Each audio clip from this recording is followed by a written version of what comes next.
आज आपण करणार आहोत टॅमॅटो कढी। टॅमॅटो पहिले असे कापून घेणार, स्वच्छ धुवून घेतलेत। आता थोडे त्याच्यामध्ये पाणी टाकणार, हात लावायचाच होता, म्हटलं चला टॅमॅटो गरम करून घेऊया।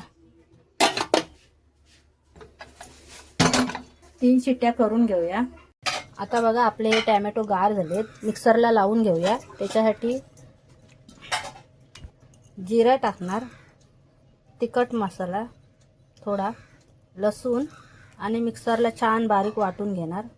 आता बघा हे छान असं बारीक वाटून घेतलंय।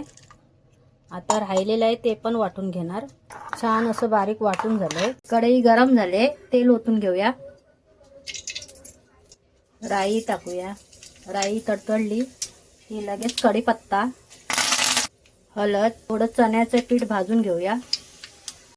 पीठ बघा आता छान भाजलंय, त्याच्यामध्ये टॅमॅटोची प्युरी टाकूया, व्यवस्थित हलवून घेऊया, नंतर पाणी ओतूया। आता बघा हे व्यवस्थित भाजून झालंय, पाणी टाकूया। आता बघा कढीला उकळ आले, थोडं चिंचेचं पाणी टाकूया,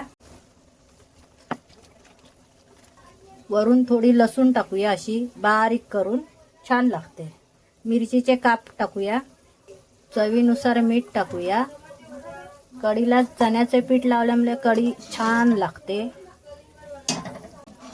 आता बघा कढीला व्यवस्थित उकळ आलाय, वरून थोडी कोथिंबीर टाकूया।